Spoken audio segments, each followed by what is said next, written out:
Hi everybody, it's John back with another model inbox review. We're doing another Matchbox inbox review today. This is Matchbox's Purple Range PK9, the 1/72nd scale Bell Huey Cobra, the AH-1G attack helicopter.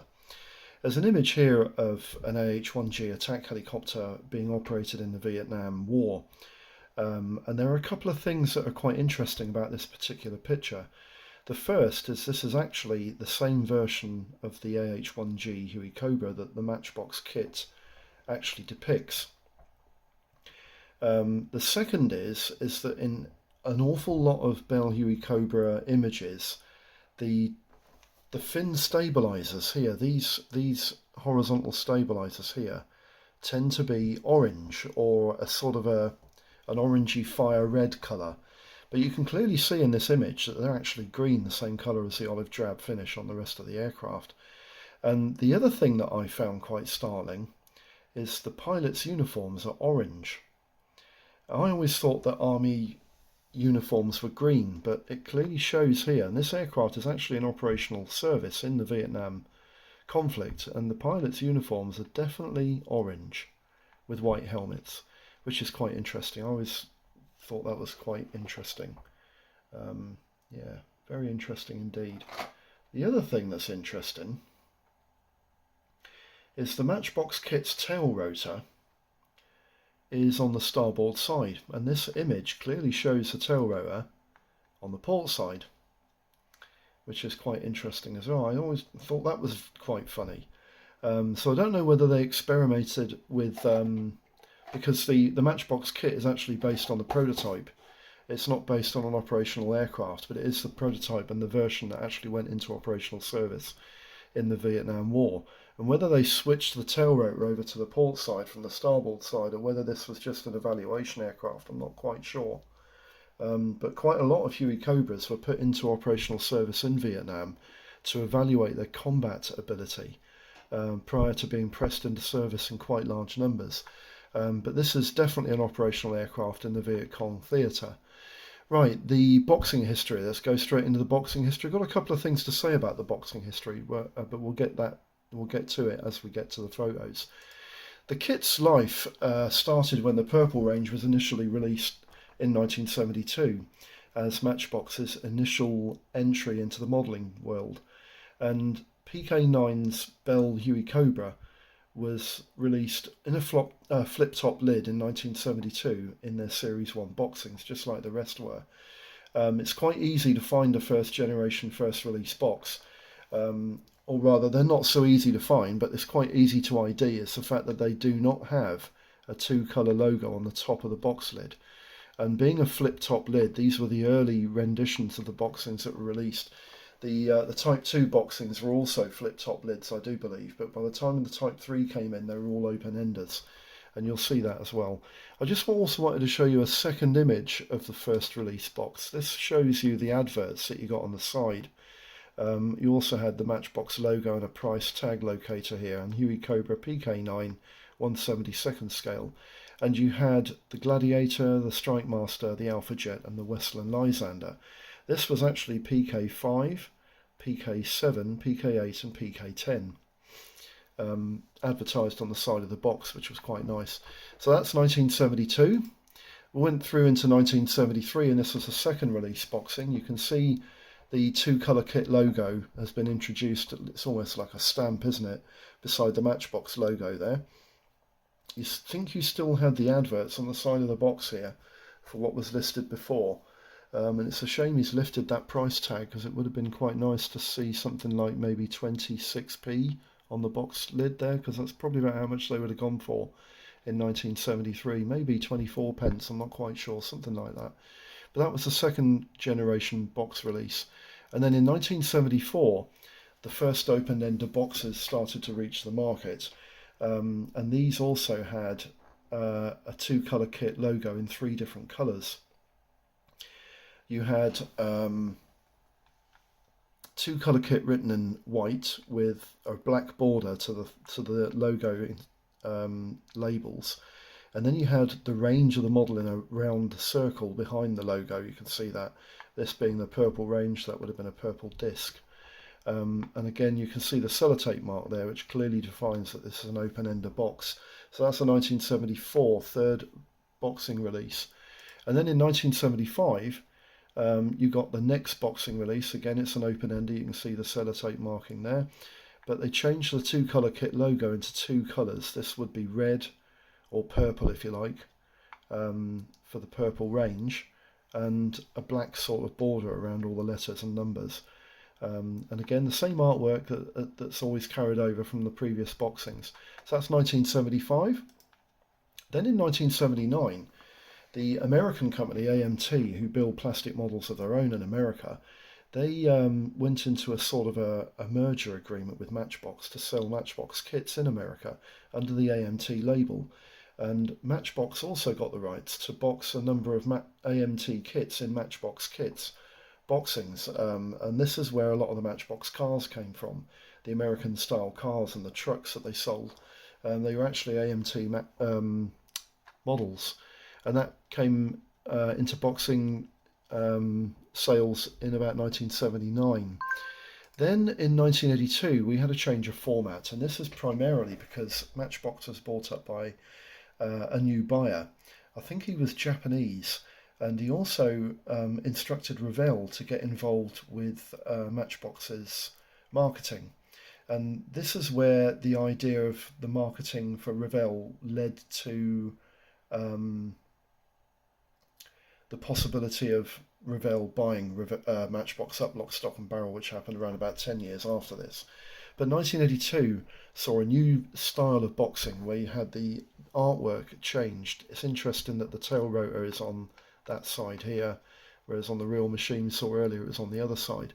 And the pilots' uniforms are green. That's also interesting as well, because they should be orange, shouldn't they?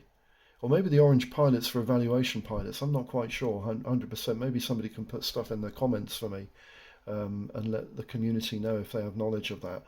The Revell marketing label changed the logo for 1/72 and two colours to two colours and couleurs, which I think is French for two colours. And you had this red, orange and yellow sort of rainbow swirl that went down the bottom to frame the artwork, and then a revised Matchbox logo here, and the model's description in Bell Huey Cobra. There's also some Japanese writing, which probably denotes a Japanese release of this kit in the Far East. So that's 1982. And then in 1990, we had the last boxing of Matchbox's Bell Huey Cobra. And this is the boxing that I've actually got an example of, although the box I've got is in pretty bad state. But you'll see that in a minute. And you can tell the last release boxing because the two-colour kit logo at the two colours, I'm sure that's changed, doesn't it? I think that's a different colour. And also you've got this sort of weird little stamp here, which is like a green planet with light green arrows going around it. And you've got the words De Grober Punkt written over the top of there. What that means, I don't know in German. My German isn't that good. But this artwork carried over from the 1982 boxing, and this is the last release. You'll find a Matchbox Bell Huey Cobra from Matchbox in. Then in 2005, oh sorry, there's something else I need to let you know, is that the serial number 40009 was used to stamp the Revell reboxing and marketing boxes for the Huey Cobra. PK9 was denoted in the 009 section, and 40 was a prefix to bring it in line with the numerical numbering that Revell used at that time. Now, Revell had a Far Eastern, I'm not sure whether it was a holdings or whether it was an agent or a marketer, but I'm pretty sure Alanga reboxed virtually every Revell kit, including some of the reboxings that they did from other companies, under the Alanga Revell label, and sold them in the Far East. And this is actually the last boxing of the Matchbox Bell Huey Cobra original Matchbox molds, but it's under a Revell Alanga boxing, which is quite interesting. It's quite hard to get hold of the Alanga kits in this country, but they're quite cheap and cheerful in the Far East. Now there's something I need to let you know also. So I need to clear my throat, so I've got a bit of a cough today. There are 3 boxings of this kit that you need to be three options of boxing to this kit that you need to be made aware of. And believe it or not, they've copied the Matchbox mould. The first is Mastercraft's AH-1G Bell Huey Cobra from the Vietnam War. They did lots of different boxings of the AH-1G, denoting different variants of the Huey Cobra. But Mastercraft is one of the kits to watch out for. I'll explain why in a minute. The other company is Mr. Craft, and this kit is very cheaply and easily available in Europe, especially in England. You can often get these for as little as £2.50. I think there are a number of them. Buy it nows on eBay at the moment for £2.49. And they're very cheap and cheerful. Yeah, we'll get into that in a minute. And the last company is ZTS Plastic, who... Now ZTS Plastic and Mr. Craft are reboxed Mastercraft moulds in Mr. Craft and ZTS Plastic boxings. But the thing you have to remember is that Mastercraft's mould looks like this. Now, anyone who's built a Matchbox Bell Huey Cobra will recognise these sprues instantly. Even the Cockpit Canopy is identical. And I think what Mastercraft have done is, I don't think they've bought the mould from Matchbox, because this mould, it looks like a crude copy of the Matchbox mould. All of the parts are in the same place, but the quality of the plastic is absolutely abysmal, and the crispness of the moulding has been lost really terribly. I mean, look at the moulding on those rotor hubs, on the main rotor blades there. The pilots, they're definitely copied Matchbox pilots, but look at the hands and the features. They're all, the crispness is just completely gone. There's quite a lot of flash on this sprue, which is something you'd never find on a Matchbox kit. But the real reason why I'm bringing this to your attention is because of this. This is the tail rotor part. Now, when I show you the tail rotor part of the Matchbox kit, you'll see exactly why I think this is a waxed carbon copy, where they've taken the Matchbox mould, they've put it into a mould copy, and then they've cast it in wax to produce a jig. Or they've cast it in a wax product to produce a jig. And the jig is never going to be as crisp as the original. And this is the main rotor shaft, which is an absolute terrible reproduction. But the tail rotor itself, all of the crisp detail inside the tail rotor hub has completely been lost. It's all completely covered up in really crude connector tree there. Can you see that? And even the skids, they look blown like they've just had about 25 McDonald's extra value meals and they've put all the weight on. The kit looks really, really crudely copied, and it really is, and you'll see in a minute. But that's what you get when you buy a Mastercraft or a Mr. Craft or a ZTS Plastic kit. And I wanted to bring that to your attention because these kits are very cheap and cheerful and easy to acquire. But in my opinion, they're not worth even the cheap money you pay for them. So anyway, that's the boxing history. I'll leave you with a nice image there of an AH-1G. Again, you can see the tail rotor is definitely on the port side of the airframe. It's not on the starboard side of the airframe. So when Matchbox did this kit, they obviously copied the prototype, and the tail rotor has definitely been brought over to the other side. So that's quite interesting. What I want to quickly do for you now is just pan the camera down. Let's just get this nice and easy. There we go. And that is the kit we're doing the review of today. As I said before, this is the last boxing. It's donated by this little logo here. And it's an open-ender. Before I open the box, I just want to show you the paint plan. This is the same paint plan you get with every Matchbox. Hang on, what I want to do, let me just bring this camera up slightly and re-angle it to try and get that shadow out of the equation. Let's see if I can, should be able to do that. There we go. I should be able to get this out of the shadow now. So anyway, the paint plan on the back, you can clearly see that that's a fire red orange tail fin, and you can see it there, paint colour D. So what they're telling you to do is to paint that orangey red, but in actual fact the one in the photograph I'm seeing on the picture on the computer is that colour. but the one that was being evaluated in Vietnam was green.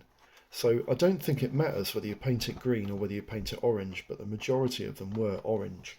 As I said, it's not imperative. So that's the paint colours. Basically, you've got two versions. You've got the US Army 235th Attack Helicopter Flight. These were based in Vietnam. And then you had the Marines evaluation, the Marine Corps evaluation flight, which again were based in Vietnam. And both these two variants were actually used for evaluating the Cobra's combat capability. And then prior to them being sent into the conflict in large numbers, if you like. We'll just take the parts out the usual manner, and we'll do the inbox review in the usual way. So you can see what I mean in a minute. Put the decals over to one side. I'm going to talk about the decals as well in a minute, because there's a funny thing about the decals. You've got a basic, very run-of-the-mill Matchbox instruction sheet you've got here. Kit builds up in 10 different steps. On the front page you've got an image of the, or a repeat of the box artwork, and then you've got the serial number there, 40009, which is Revell's restamp serial number for the Bell Huey Cobra, retaining the PK9 number, which is denoted by 09 at the end. And then you've got some stats, history of the aircraft there. It's quite nice, but this is definitely a photocopy. And it doesn't have the purple label which you would have got on the earlier boxings from Matchbox. You've got a paint call out plan there, which is quite nice. A to G. A decal explanation, that's just showing you how to apply the decals water slide fashion. And then you've got a paint plan here to paint various sub-assemblies and parts prior to assembly. And that is a straight carryover from the Matchbox kit.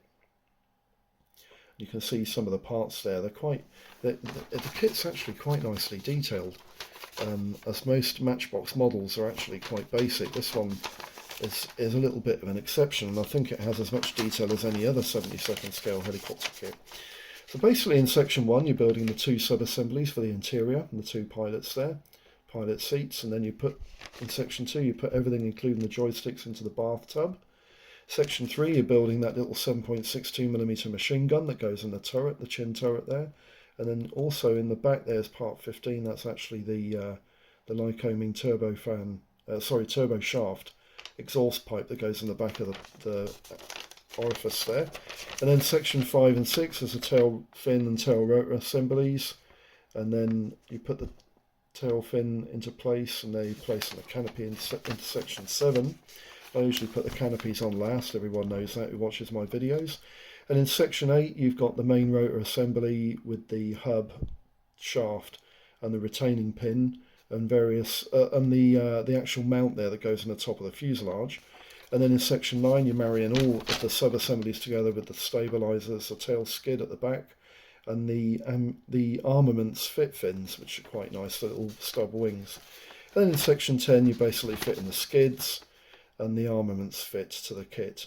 There's one thing I want to state. In section 4 it is advisable to put some weight into the nose cone of this particular kit. I would suggest a lead shot, and also I would also try and put some sort of weight underneath the bathtub. I would try and find a way of maybe putting a layer of plasticine underneath that bathtub, just to give the kit a little bit of weight to allow it to stand on those skids, because without it, it will be a tail sitter, I'll guarantee it. The first Huey Cobra model I ever built, I think I was about 10, and it sat on its tail for the rest of its life. The decals, interesting thing about the decals is that these decals haven't changed since the first release of the Matchbox kit, even though it states printed in Germany. They are exactly the same as the first release kit. That's probably because the paint guide is exactly the same as the first release kit. And these decals are also found in the Mastercraft reboxings from Mastercraft, Mr.Craft and ZTS Plastic. They're exactly the same decals found in those kits. The quality of the decals, I mean, this is a Revell release, so I'm expecting them to be quite good, but the quality of the decals is pretty much the same as you got with the Matchbox first and early releasings. And Yeah, they're a bit pronounced, they're a bit proud. Back in film seems pretty clear. It should go on all right. Cockpit canopy. A lot of people like to see the cockpit canopy and it denotes the quality of the kit, but I think in terms of Matchbox models, I think they're all run of a muchness. You can see very clearly there the PK number, PK9. See that? There we go. And the canopy is quite a sizable glazing piece, and it's relatively clear. You are going to see virtually all of the detail that you'll be able to see through that canopy quite easily. And you can see my fingerprints quite clearly through that canopy. It is pretty crystal clear. And the frame is okay, but I think the frame itself, I'm not quite sure whether that panel line is in the absolute correct position. I think it is actually. I'm looking at the picture I've got on the computer and I think it is. And also the actual frame on the canopy looks pretty good as well. It's quite narrow here and it's quite thick underneath here, which is quite good. It does. And this frame here is virtually non-existent. It's a very thin bar. So that canopy looks pretty good. Now then, this is to show you, I'll show you this one first of all because I want to show you this sprue. Yeah. Here's the Matchbox sprue. Let me take this all out of the way so you can see clearly what I mean by this. Do you remember the Mastercraft sprue? The tail rotor. The tail rotor on the Mastercraft sprue had the majority of that tail rotor hub encased in plastic blob. It was awful. But the Matchbox one is actually quite clear. You will have to take quite a bit of care in taking that out, but the actual detail on that tail rotor hub is quite clear. The joysticks, they're clear of flash, you can see that. The bath is quite nice, and the skids, they don't look like they're overweight, do they? Everything about the original Matchbox sprue is so much better than that reproduction of the Mastercraft sprue. The definition and detail on those rotor hubs, they look clearly detailed and they're not waxy at all, they're not heavy set. And that's the difference between the original Matchbox mould and the Rebox from Mastercraft.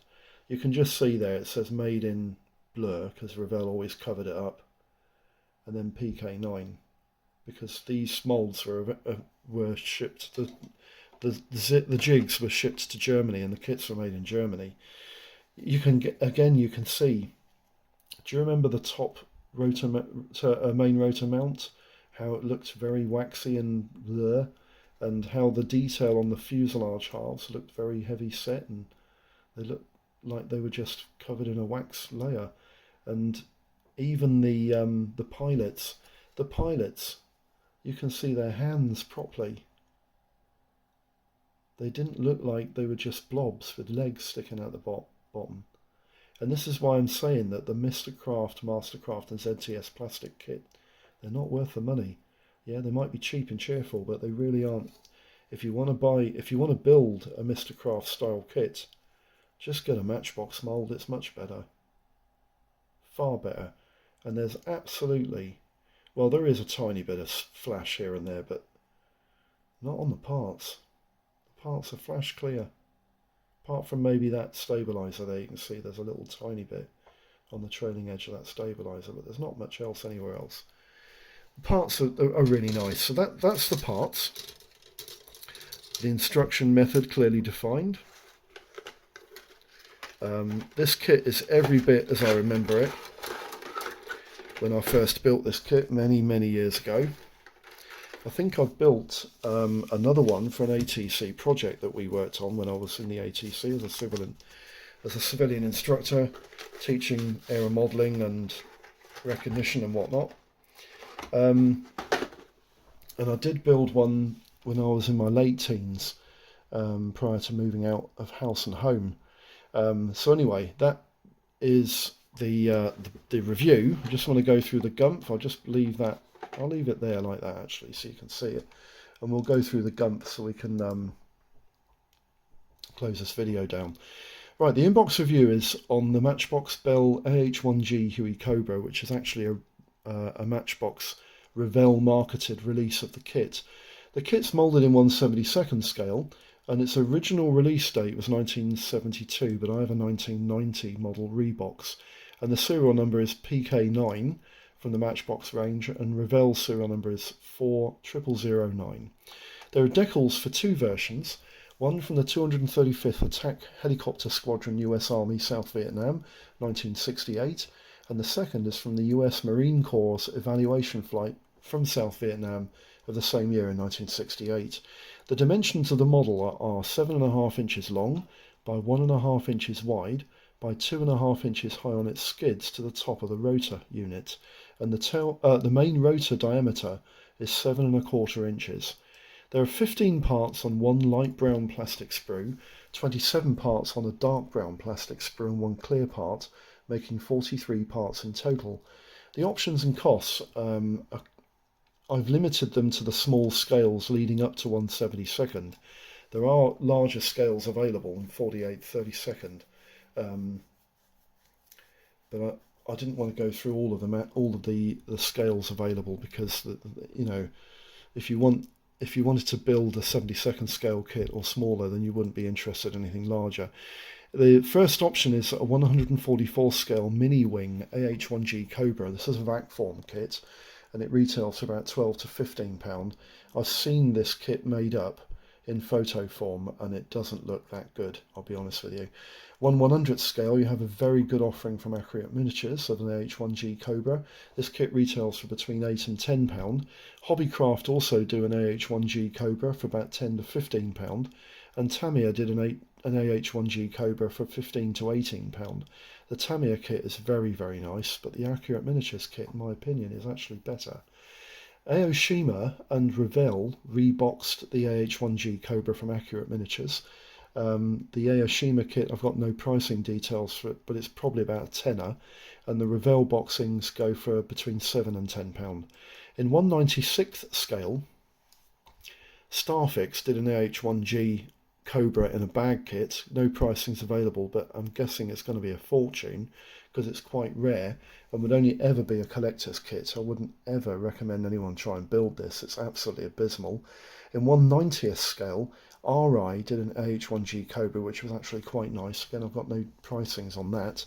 And in 1/87th scale, a company called Rotor did an AH1G Cobra, but this is very pricey at £40 to £45. Roco Mini Tanks did an AH1G, which was the original Roco kit, and Herpa also did an AH1G Cobra, which was the original Roco kit, and no pricings available on either of those two either.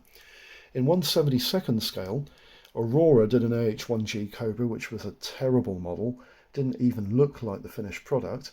That kit, I have no pricings available on that, but I'm guessing it's going to be quite dear. AZ model do an AH1G and a Q Cobra model, which is a revised up-armed chin turret of the AH1G Cobra, and that kit retails between £5 and £16. It's quite nice. It's quite a nice kit, that. Kitech did an AH1G Cobra, not that good, no pricings available on that. The Matchbox AH1G Cobra varies between £6 and £20. The Monogram AH1G Cobra, again, I've got no pricings on that, nor do I have one on the New Star of the AH1G Cobra, and Special Hobby also do an AH1G Cobra for £15 to £17, and this is probably the best of the bunch, but I'll talk a little bit about the Special Hobby kit when I do the conclusions. Now, a number of these kits have been reboxed. Aurora Canada reboxed the Aurora kit of the AH1G Cobra, no pricings on that. Chematic did a rebox of the Matchbox kit of the AH1G Cobra. This retails between £4 and £6. Hobbycraft did an AH1G Cobra, which was a rebox Matchbox kit, for £9 to £12. Mastercraft do an AH1G Cobra, which is a copied Matchbox kit, for £5 to £9. And Matchbox AMT's AH1G reboxed Matchbox kit of the Cobra is between £10 and £20. Mr. Craft did a copied Matchbox mould of the AH1G Cobra. That's available at the moment for £2.50 at half price on eBay, but it usually retails between £5 to £6. Revell Also, Reebok's the special hobby kit of the AH1G Cobra. That retails between £17 and £21. The AH1G Cobra from Revell actually has better instructions in it than the original special hobby boxing, and it's probably a better option to opt for. The Revell Alanga, which is a reboxed Matchbox kit of the AH1G Cobra, that again I've got no pricings available on that, but if it ever came to England it'll probably be about 15 to 20 quid. And ZTS Plastic do an AH1G, which is a reboxed Mastercraft kit of a remold from a Matchbox moulding, and that retails between £4 and £14. Also, Monogram Mattel, they reboxed the Monogram kit of the AH1G Cobra, and again I've got no pricings available on that. Now the conclusions. A little bit to say about this particular kit. I have built this kit a number of times before and always thought it was unlike most other Matchbox kits, as it had a cockpit interior. The kit is tricky to get it to stand on its skids, and weight is required in the nose to remedy this issue. Also, the rotor hub requires some rework to remove the gaps between the hub and the rotor rods. If you want a more accurate kit in 72nd scale, the special hobby and AZ model offerings are better, but they bring with them a required level of modelling experience, as the special hobby kit has a resin part included in it somewhere, and it's difficult to read and understand instructions, and very small parts make this a kit not for the novice. The AZ model kit has also got some fit issues, but it's probably an easier build and much easier to understand instructions, and so would make it an easier kit to manufacture. Kits to watch out for and to avoid are the Mastercraft, Mr. Craft and ZTS Plastic kits, as they appear to have copied the Matchbox sprues and they've lost a lot of their crispness on them. The detail in them, you've seen the photos, that the detail in it's just not there anymore. And the Matchbox kit was the first release kit of the Cobra that looked right, and it didn't have any competition from anyone until the late 80s, and it still looks pretty good today. It's reasonably easy and cheap to acquire, and with Matchbox's build engineering, it fits a treat too. A very easy kit to recommend. Anyway, I hope this video has been of some use. Thanks for tuning in and watching this video. I'm very appreciative to all my new subscribers that have come on in the last couple of weeks. I hope all your modelling projects are going really well, and I hope you all have a lovely and fantastic new year. Thanks for tuning in, and I'll catch you for the next one. Bye bye for now.